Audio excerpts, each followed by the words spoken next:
in ka ji an ce tambari wato wata alama ce ta sarauta, ta cikar sarauta da kamala, saboda duk inda ka ji tambari to ba magana wasa, sarauta ce tsantsa shine tambari. Saboda shi dai ba a kada shi don kuɗi, ba a kada shi don wata isa, sai cikar sarauta ke sa a kada shi. Kamar yadda aka sani ba kowa ake, ko dan sarki ba a kada mashi, sai sarki. Shi ta tawagar sarki dama ba ta cika sai da tambari.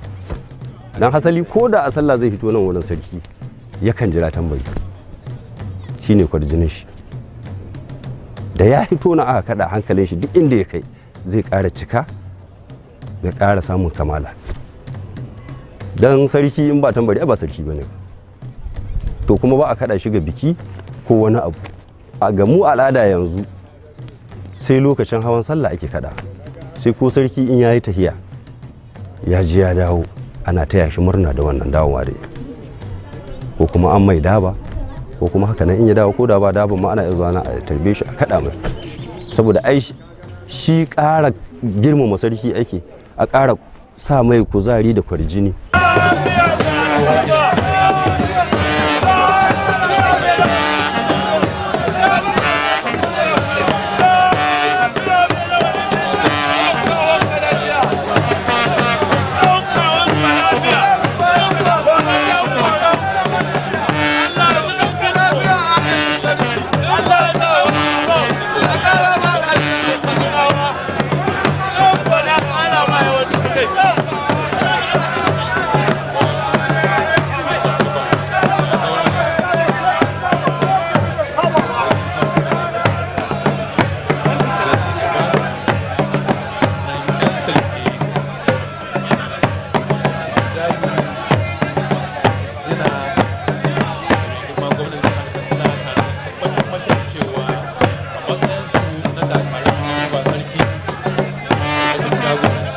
Akwai salo-salo guda 9 na tambari, wanda duk wanda aka buga in an yi sau haɗi akwai abin da yake cewa.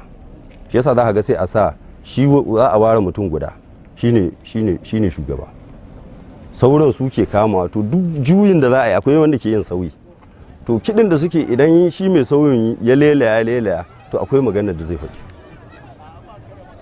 wanda ya sani za ka ga ya fahimci abin da kenan. Za ka ji ana wasu wanda aka yi sani da shi ne ake cewa gyara garin ka sarki gyara garin ka. To har ku yangi ku taho ana cewa cikin kiɗa. To kowanne za ka ga akwai abin da yake faɗi. Magana ce ake yi wanda can da lokacin kakanni in an yi akwai inda in an zo za a yi wannan sana. Akwai wanda in ana zaune kamar nan kuma shi za a yi ta yi.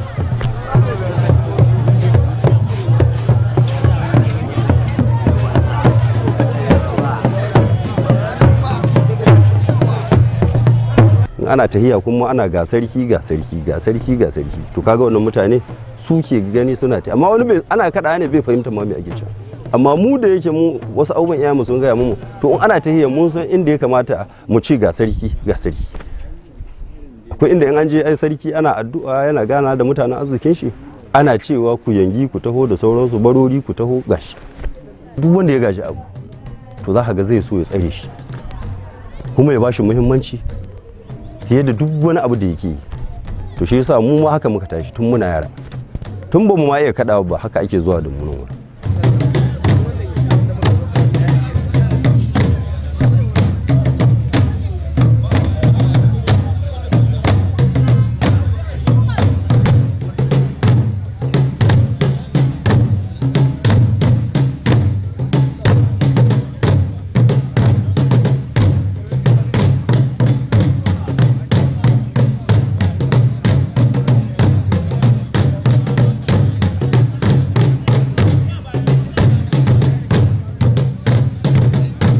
Wanda ke tare da tambura zaune da shi to za ka ga yana ɗaukar tambarin nan da muhimmanci, saboda mu da muke tare da shi din iyayenmu sun gwada mu muhimmancin shi kuma mun ga muhimmancin shi, kuma wanda ke tare da mu ma yana ganin muhimmancin shi. Mu dai yadda muka tashi tambari 12 muka sani. Akwai gwamnan tambari guda kamar da na gaya ma wannan, wanda shine duk alhormar da za a yi ta majalisa ta naɗi shine ko naɗin ƙaura ko galadima ko 'yan ɗaka ko durbi akwai sarki shi ake kaɗawa wannan, shi wannan dama ba a zuwa ko ina da shi, shi yana nan ajiye yake, sai da za a naɗa wani sai a zo a kaɗa shi, sai sauran wa'annan. To da sallah idan aka tashi in ta kama za a zaɓa a ga wani, saboda ka san hwata ce ya dubi wannan ya lalace, to muka ɗan zaɓe wanda za mu ji alamun yana da amu, to su ake amfani da su guda 6, saboda za ka ga raƙumi 3 ne ake kawo, kowane a ɗaura mai biyu, kaga guda 6 kenan, to su ake haka suke.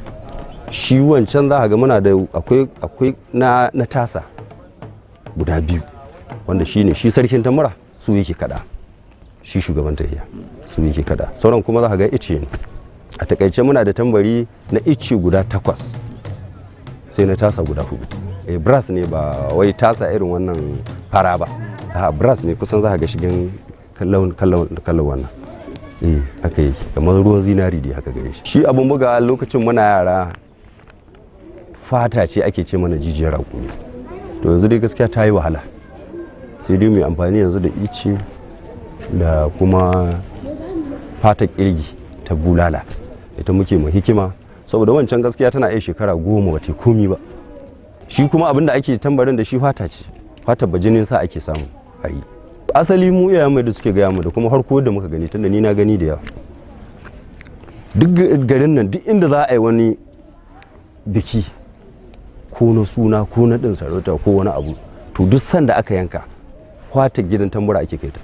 Duk barinjan da ke nan garin ya san wannan, ko yanka aka yi ba su sai da an dauko ta gidan tambura ake kai ta saboda ɗinkin tambari.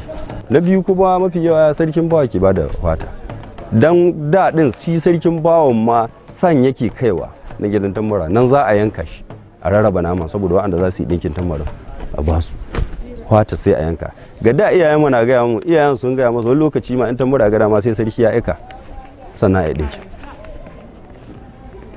saboda iko, saboda muhimmancin tambarin, mutane su ga muhimmancin shi sai a ƙi ɗinkin. Sai an zo an gaya ma sarki sai tura da wakili, sai a je sai a zauna sai a yi wannan ɗinki. Amma fata ake samu ta bajinin sa mai lahiya, tunda ai kaga janta ake sosai, ba a so ta huda ce wani abu. Shi sarkin fawa da an ce mai tambari za a ɗinka ya san fatar da ake so, ya sani lahiyayyansa ake samu, ba tsoho ba kuma mai matsi mai komi, ita zai aiko da ita. Mu zuri'a mun muke wannan ɗinki da mu muka iya shi. To banda ɗinkin kuma an gama ɗinkin kaga akwai man shanu, akwai zumuwa, akwai kayan yaji da ake haɗawa, wanda ake in an dafa zumuwar da man shanu a cakuɗa a rika zuba ma tambar, shi yasa ba za ka ji bai tsufa. Duk lokacin da ya sha rana aka buga za ka ji shi zaki, ana ce tambari a ji ka sama'u, to haka yake. Shi tambari ana kaɗa shi wurin sallah don murnar sallah, sai ga can asali da ake in sarki zai tafiya wani gari ko tafiya yaƙi, duk ana kaɗa shi. In sarki zai tafi ana kaɗa shi, sai in sarki ya dawo daga tafiya ko wani abu na murna ya samu ana kaɗa shi, kamar daba, kaga shi wannan ba hawan sallah bane, amma abu ne na murna aka taro ake yi don a karrama.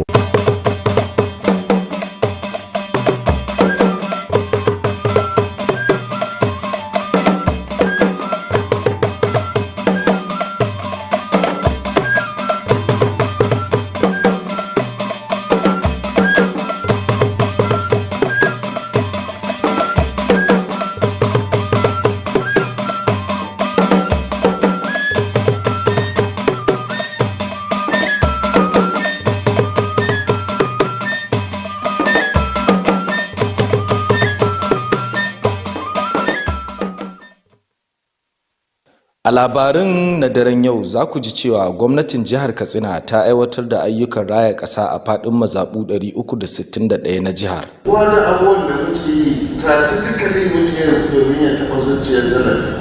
Al'ummar Rawayo da ke ƙaramar hukumar Kurfi sun buƙaci da a kawo musu agajin gaggawa domin kaucewa barazanar karyewar gadar da ta haɗa yankin ke ƙoƙarin yi. A zo a gyara wannan gadar cikin gaggawa domin emergency aiki take buƙata.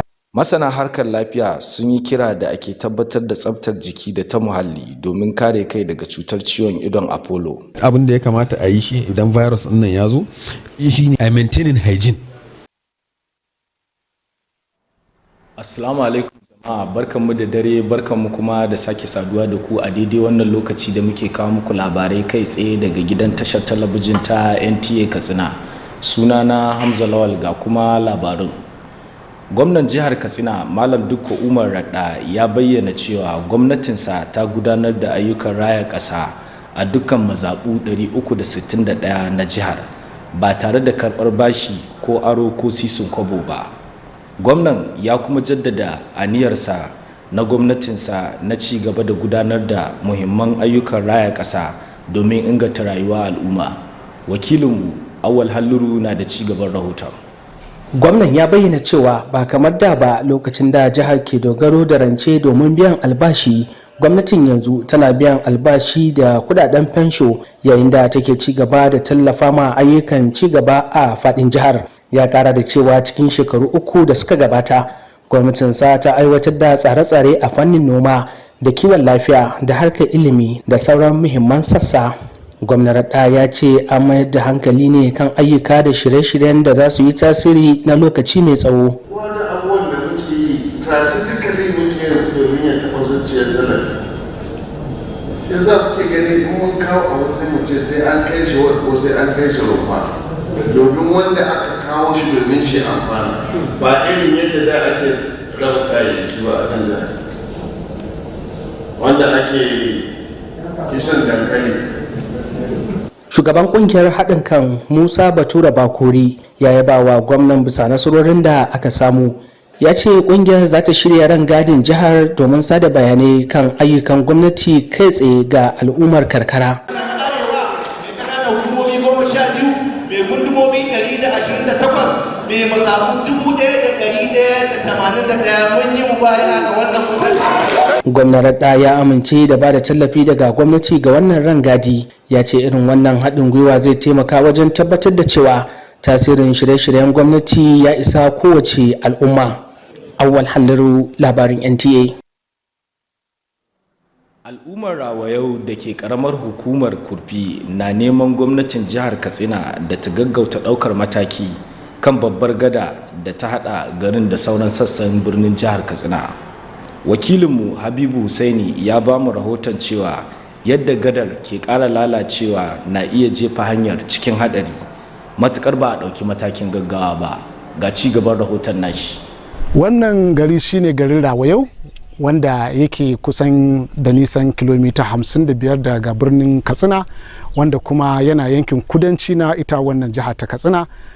Wannan gari yana da al'umma da adadinsu akalla kiyasi ya bayyana cewa sun haura mutum 10,000, wanda kuma da yawa daga cikin al'ummar wannan yanki sun kasance manoma. Wannan gari na da ingantaccen cibiyar kula da lafiya, makarantar firamare da kuma sakandare. Sai dai babban abin da ya haɗa wannan gari da cikin karamar hukumar Kurfi da sauran yankuna shine titin da ake da shi wanda ya ratsa waɗannan garuruwa, wanda da yawa daga cikin al'ummar yankin suka dogara da shi domin safarar amfanin gonarsu zuwa kasuwanni da kuma sauran harkoki na kasuwanci. Wannan titi na fama da barazana ta zaizayar ƙasa, inda ruwa ya zaizaye sassa na titin, wanda a hankali yake ƙoƙarin datse titin. Idan har dai ba a ɗauki matakin gaggawa ba, al'ummar wannan yankin na cikin barazana, inda akwai barazanar za a iya datse su daga cikin sauran al'umma, wanda hakan ke iya kasancewa tarnaki wajen samun kulawar lafiya, ilimi da kuma harkokin kasuwanci. A zo a gyara wannan gada cikin gaggawa domin emergency aiki take bukata, domin idan aka samu matsalar yanke wannan abun ga ma'amalolin ilimin zamani ya da baya, noma da kiwo duk akwai barazana ga wannan gada, domin gada ce mai mahimmanci sosai. To amma in aka ce ba ta daɗa, ai ina zance, ai ba a jin daɗi da. To ana bin ana zuwa kasuwanni na nesa da na kusa duka, muna jin daɗin ta. To muna neman alhurma Allah taimaka, a taimaka mu a gyara mu hanya. Idan aka yi wannan hanyar za ta ƙara ƙwarin gwiwa akan wannan gari da mutanen gari. Abin da ake ciki na a taimaka ma gwamnati ta kai inda take son ta kai, za a yi shi cikin gaugawa. Shugabannin al'umma a wannan yanki sun yi kira ga gwamnati da sauran masu ruwa da tsaki na su kawo musu ɗaukin gaggawa domin ceto wannan hanya, inda suka ce hakika lalacewar wannan titi zai haifar musu da matsala matuƙa. Muna kira ga gwamnatin jiha ta kawo ɗauki na gaugawa domin a gyara mamu wannan hanya, kuma duk abin da gwamnati ke neman gudunma a tsaye muke muna yi. To saboda haka gwamnati muna kira gare ta da Allah ta diba wannan korafi namu da gaggawa a taimake mu. Muna masu miko kukanmu ga wannan gwamnati mai albarka da a taimake mu a zo kahin a ce al'amarin nan ya wuce inda yake a yanzu. Muna neman da Allah a kawo mana ɗauki ga wannan hanya tamu. Kamar yadda kuke gani baya ga wannan hanyar duk irin tayi ramu babu dai daɗin bi. Ga al'ummar wannan yanki na Rawayau, wannan titi ba wai ya kasance titi ne na kawai harkar sufuri kawai ba, titi ne wanda yake taimaka musu wajen gudanar da rayuwarsu ta yau da kullum, musamman ta abin da ya shafi harkar samun kulawa ta lafiya, neman ilimi da kuma harkoki na neman tattalin arziki. Wannan ya sa al'ummar yankin suke ta kiraye-kiraye na ganin cewa an kawo ɗauki kafin wannan waje yanke, wanda in har wannan waje yanke zai zamo ya keɓe wannan al'umma daga sauran sassa na wannan jiha. Daga Rawayau da ke yankin ƙaramar hukumar Kurfi a jihar Katsina, Habib Hussein, labaran NTA. Unguwar Jan Gefe da unguwar Jan Gefe da unguwar Jan Bango na fuskantar barazanar zaizayar ƙasa, lamarin da ke barazana ga gidajen al'umma, wurin noma da sauran muhimman ababen more rayuwa. Sakamakon wannan matsala, wakilinmu Usman Gambo ya ziyarci yankunan da abin ya shafa domin duba musabbabin matsalar da kuma kalubalen da ke addabar al'ummar yankin. Ga fassarar rahoton nasa. Unguwannin Jan Bango da Uwala Jan Gebe makota ne da ke kewayen birnin Katsina. Yankuna ne da ke da yawaitar jama'a da ke fuskantar zaizayar ƙasa. Waɗansu daga cikin mazauna yankunan da suka hada da Nazifi Shehu Ruma da Junaidu Yunusa da Nura Ibrahim Laga da sauransu sun bayyana yadda al'amarin ke ci gaba da ta'azzara, inda suka alakanta hakan da rashin hanya mai kyau da magudanar ruwa da suke kira da gwamnatin jihar Katsina da ta kawo musu ɗauki. Abin da fi damun mu a yanzu shine hanyoyin ruwa da ke cin gidajen mutane da rayukan al'umma. Shine ke damun al'umma yanzu muke bibiya, da inda zaka shiga da bin hanyar nan zaka ga duka hanyar ruwan nan tana tafiya ne a jikin gidajen mutane. Wasu gidajen sun rushe, wasu al'umma suna halaka. An kai takarda, to tuni ne wannan zamu. Muna roƙo ga Allah gare shi ya ƙara taimaka mu a zo a yi mamu gyara na ƙoramar ruwa da ke tafiya daga nan har abin da ya kai gada ta babbar ruwa. Gada ta dallatu da ke nan wurin alfijar tana zaizayewa, ƙasa tana zaizayewa. Muna roƙon Allah, muna roƙon wannan gwamnati tamu mai albarka da a duba lamarin, a zo a duba a gyara mutum ana wucewa ka ta kai inda aikin zai zama babba. Sun kara da cewa unguwannin sun shahara da noma da harkokin kasuwanci, sai dai kuma karancin wutar lantarki da makarantu da asibitoci na ci gaba da zamowa tarnaki. Muna fama da matsalar zaizayar ƙasa ko ƙorama, hagade da wurin ya koma ruwa na ambaliya sosai. Muna cikin ƙalubale, magana Allah, muna cikin ƙalubale. Kullum aka ruwa nan unguwar ba mu da kwanciyar hankali. Wannan hanyar in ana ruwa ba ta yadda za ka yi, in matsala ta same ka bi ta ka wuce, dole sai an gama ruwa za ka bi ta ka wuce. Shi ma in an gama ruwan ta cikin ruwan za ka bi da tsallake-tsallake da caɓi za ka bi ka wuce. Muna roƙon Allah, muna roƙon wannan gwamnati da ta taimaka mamu, ta duba mamu wannan unguwa, ko ba a yi mamu titi ba a taimaka a gyara mamu kwalbatan hanyoyin da za mu bi mu wuce. Sannan sun yi kira ga masu ruwa da tsaki da kawo musu tallafi don ci gaban yankunan. An bayyana tsaftar jiki da muhalli a matsayin matakan kariya daga kamuwa daga cutar ido wadda aka fi sani da Apollo. Ƙwararren likitan ido a asibitin koyarwa na tarayya da ke Katsina, Abdurrahman Bala ne ya bayyana hakan a zantawar shi da manema labarai na NTA Katsina. Wakilinmu Husaini Shehu Husaini na da ci gaban rahoton. Damina lokaci ne na canzawar yanayi da ke da matuƙar tasiri ga ɗan adam da kuma muhalli.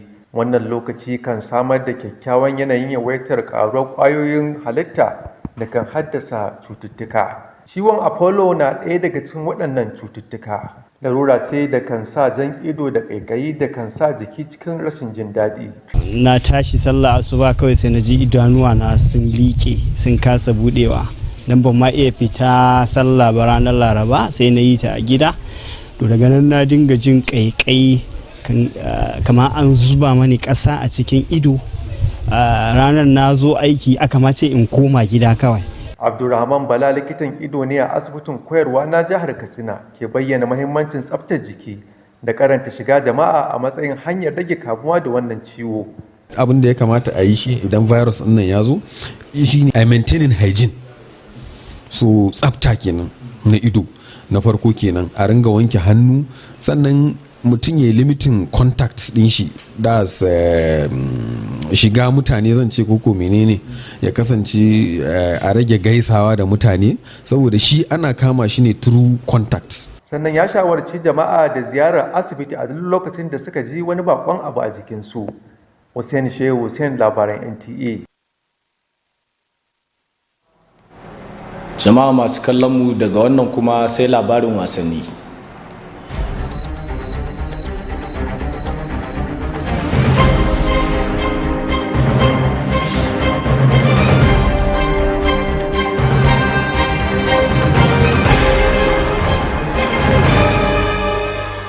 Ƙungiyoyin Katsina guda hudu na 'yan ƙasa da shekaru 19, Gobaro United, Musa Haru Academy, Dan Marna FC da United Youth Football Academy za su fafata a gasar NLO Under 19 Youth League 2026 a jihar Katsina. Za a gudanar da gasar daga ranar 19 zuwa 22 ga watan Agusta 2026 a filin wasa na Muhammad Dukko a Katsina, wanda zai ba matasan wasan ƙwallon ƙafa damar nuna bajintarsu, samun ƙwarewa da kuma fafata a babban mataki. A halin yanzu Katsina United ta samu gayyata zuwa gasar NPFL Super 6 Pre-Season Tournament da za a gudanar a Jos, jihar Plateau. An tsara fara gasa a ranar 19 watan Agusta da 2026 a filin wasa na Jos City. Kuma gasar za ta taimaka wa kungiyoyin da za su shiga wajen shirye-shiryen kakar NPF ta 2026-2027. Wiki Tourist da Ranchers Bees sun tashi kunnen doki 1-1 a gasar Gusau Ahlan Tournament da ke gudana a Katsina. An yanke hukuncin wasan ne ta hanyar bugun daga kai sai mai tsaron gida, inda Ranchers Bees ta yi nasara da kwallaye 5-4. A wani ci gaba kuma, rashin nasarar Super Falcons na daga cikin manyan koma baya a tarihin kwallon kafar mata ta Najeriya bayan rashin nasarar da kungiyar ta samu a gasar WAFCON. NFF ta kaddamar da bincike na musamman karkashin jagorancin Fani Amu domin gano matsalolin da ke shafar kungiyoyin kwallon kafa na Najeriya. NFF ta kuma umarci babban kocin kungiyar Justin Madugu da tawagar masu horar da su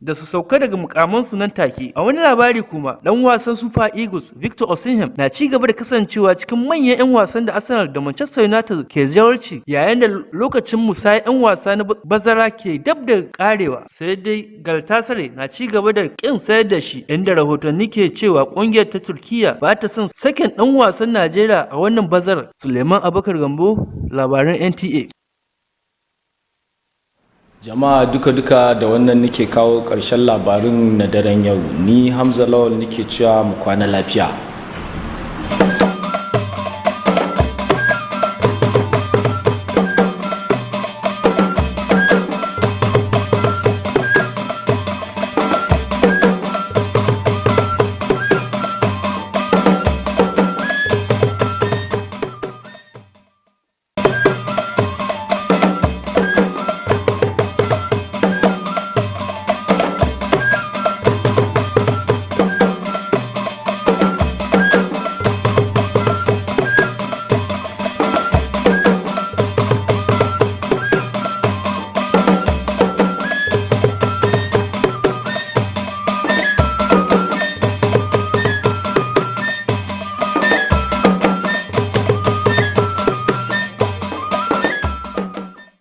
Top on the news.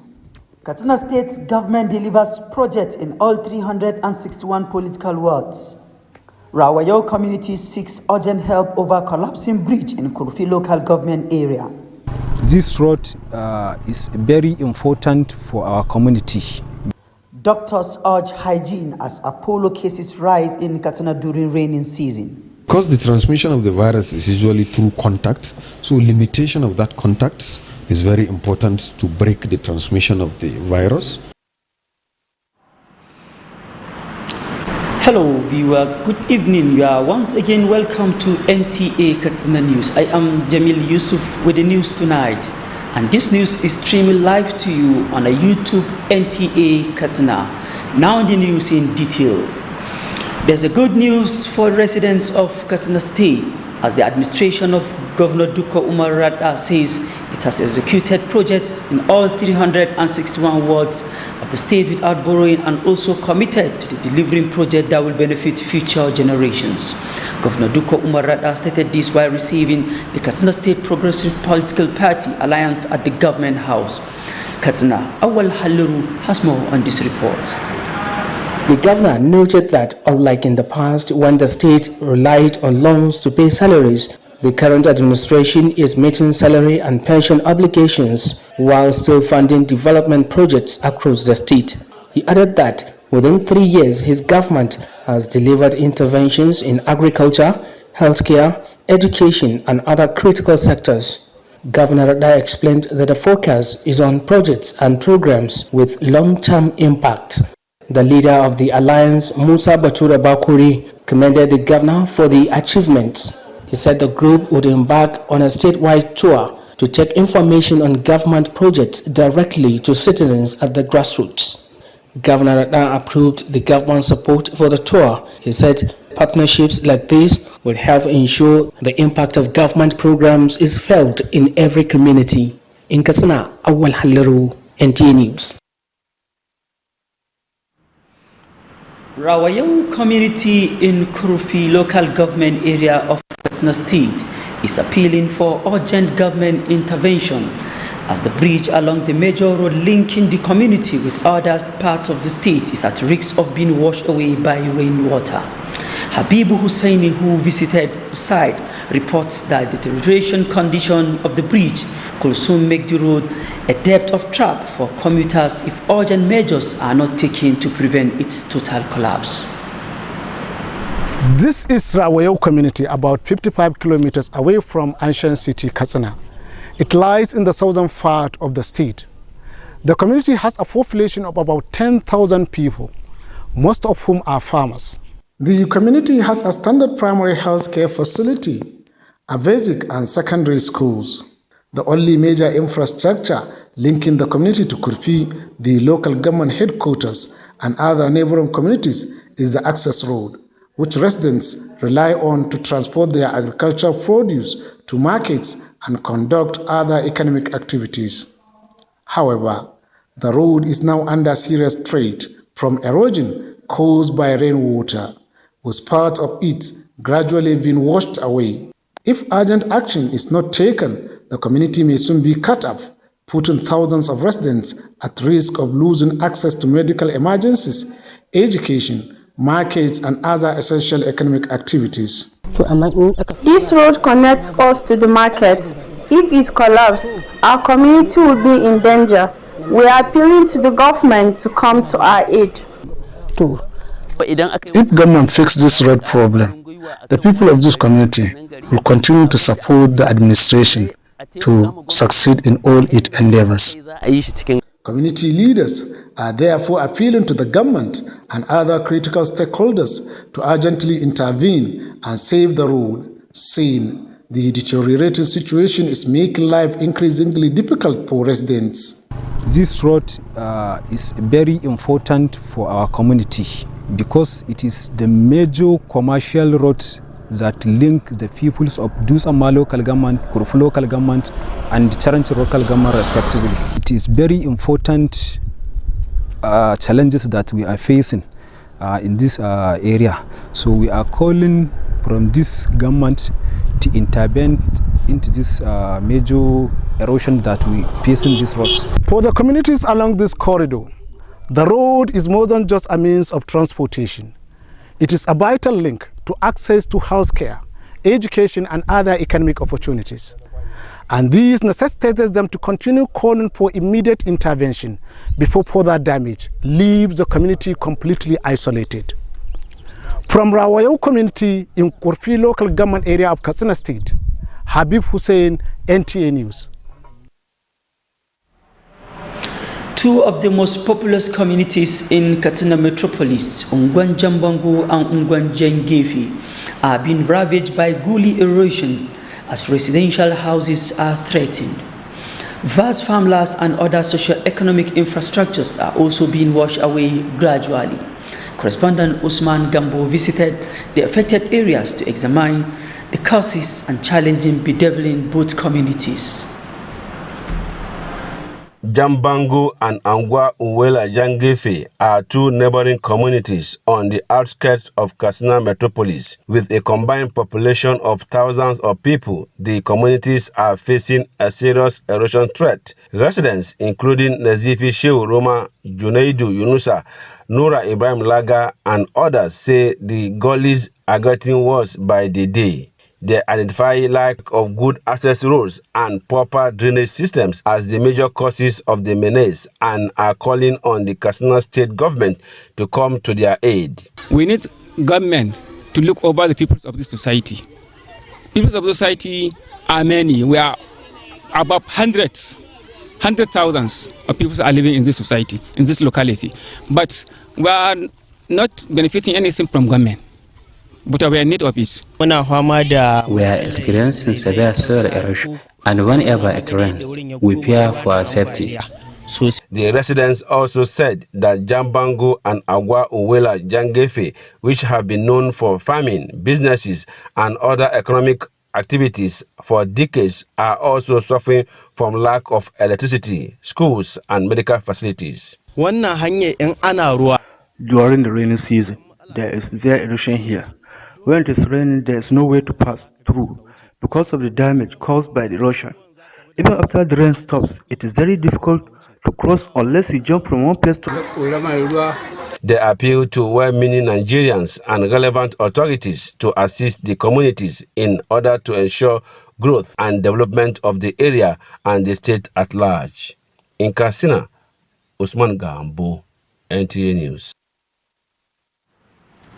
A proper personal hygiene and limiting eye contact with affected person have been identified as key preventive measures against the spread of conjunctivitis commonly known as Apollo. An ophthalmologist at the Federal Teaching Hospital, Katsina, Dr. Abrahman Bala, gave the advice in an interview with Nta Katsina against the backdrop of high cases of Apollo infections recorded during the rainy season. Hussein Sheikh Hussein completes the report. The rainy season is one of the annual weather variations that influence human life and the ecosystem. This period creates favorable conditions to the proliferation of certain microbial infections. Conjunctivitis, commonly called Apollo, is one of the eye elements usually recorded during this season. It is characterized by reddish, watery, and itchy eyes, which cause discomfort to patients. I went through a hell, I can tell you. The illness metamorphosed into a headache and eventually malaria. I couldn't come to the office for 2 consecutive days last week, Thursday and Friday. Afterwards, I decided to visit an ophthalmologist. Dr. Abdurrahman Bala, an ophthalmologist at the Federal Teaching Hospital, Katsina, asked the public to practice proper personal hygiene and limit contact to avoid contracting the infection. Because the transmission of the virus is usually through contact, so limitation of that contact is very important to break the transmission of the virus. And that's one. And then secondly, when an individual is infected with the virus, ocular hygiene is very, very important. So ocular hygiene will reduce the replication of the virus, and then that will also break the transmission of the virus. He advised people not to hesitate to visit the hospital when they notice any unusual changes in their eyes. Hussein Sheikh Hussein, NTA News.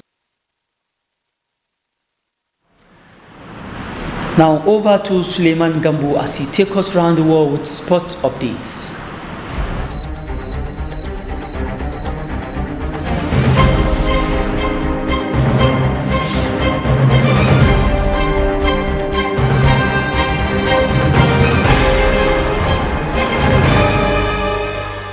Four Katsina under-19 teams, Gobaro United, Musa Haru Academy, Lamarna FC, and United Youth Football Academy will compete in the 2026 NLO Under-19 Youth League in Katsina State. The tournament will run from 19 to 22nd August 2026 at the Muhammad Dukku Stadium, Katsina, giving young footballers an opportunity to showcase their talent, gain experience, and compete at the higher level. Meanwhile, Katsina United FC have received an official invitation to the MPFL Super 6 pre-season tournament in Jos, Plateau State. The tournament is scheduled to begin on 19th August 2026 at Jos City Stadium and will help participant clubs prepare for the 2026-2027 MPFL season. However, Wiki Tourists and Ranchers Bees play out a 1-1 draw in the Gusau Ahlan tournament in Katsina. The match was decided by a penalty shootout, with Rangers Bees winning 5-4 after Wiki Tourists missed one of their spot kicks. In another development, the Super Falcons failure represent one of the most significant setbacks in the history of Nigerian women's football. Following their disappointing campaign, the NFF launched a fact-finding investigation led by Fanny Amu to examine the problems affecting Nigerian national team. The NFF also directed head coach Justin Madugu and his technical crew to step down with immediate effect. Elsewhere, Super Eagles striker Victor Osimhen remains a major target for Arsenal and Manchester United as the summer transfer window nears its close. However, Galatasaray are currently resisting his sale, with reports saying that Turkish club does not want to release the Nigerian striker this summer. Suleiman Abakar Gambo, NTA News. Now, with sport update, it's a wrap for our news tonight. Remember to always contribute your quota to the growth and development of Katsina State. Thanks for your time and do have yourself a wonderful night rest.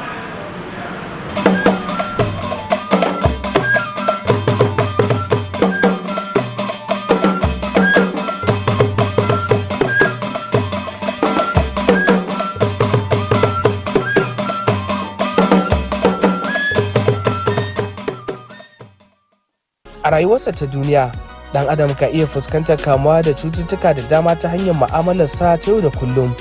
Ɗan adam ka iya kamuwa da cuta ta hanyar mu'amala da dabbobi ko ƙwari, ko kuma ta hanyar abinci da yake ci ko ruwa da yake sha. Don haka, sanin matakai na kariya da kula da kai daga kamuwa da cututtuka na da matuƙar fa'ida ga ɗan adam. Jiki da jini shiri ne da NTA Katsina ta shirya don ilmantar da masu kallo da kuma ba su damar tambaya akan batutuwan da suka shafi lafiyarsu. Shirin na zuwa muku kowace ranar Laraba da karfe 9 na safe. Lafiya uwar jiki.